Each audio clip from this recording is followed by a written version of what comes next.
Mass, Chapter 28. Too late for me, the words repeated in Calibeth's mind. Her idea had failed. The head swarmed around her, drooling over her, eyes bulging gleefully in triumph. Their rumbling murmurs became a roar. She felt herself being swallowed up in their foul, swelling heat. Without thinking, she swallowed lowered the sculpted head and pulled it down over her hideous monster head. To her surprise, it slid over her like a mask. I'm wearing my own head like a mask, she thought bitterly.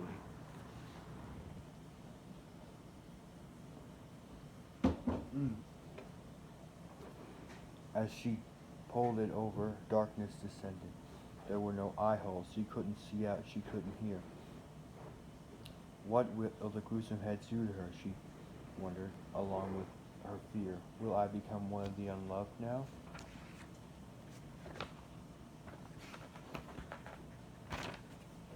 Will I end up on display on a shelf along with them, surrounded by life? The tight, silent darkness. Calibeth waited and waited. She could feel the blood pulsing at her temples. She could feel the throb of fear in her chest. She could the ache of her dry throat. What are they going to do? What are they doing?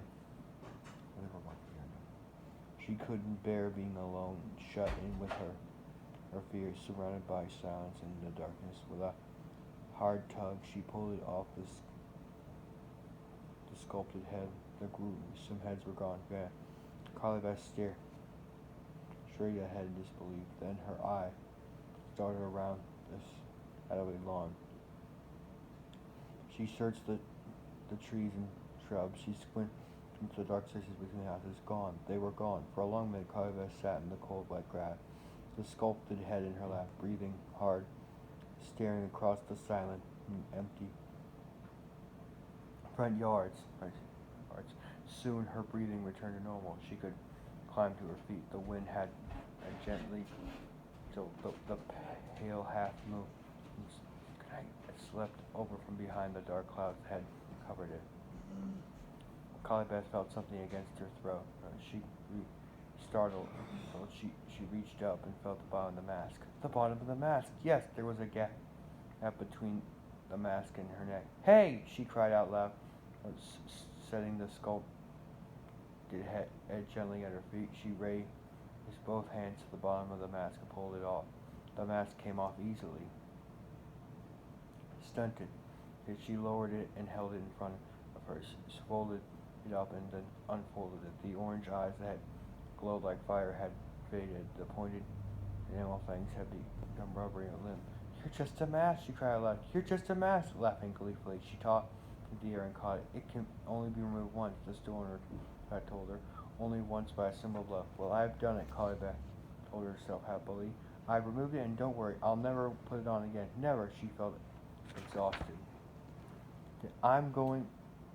No, I've got to get home, she told herself. It's probably close to midnight. Most of the houses were dark. There were no moving cars on the street. The trick-or-treaters had all gone home. Calibeth bent to pick up the sculpted head, then carried the mask and plaster head. She began walking quickly toward her house.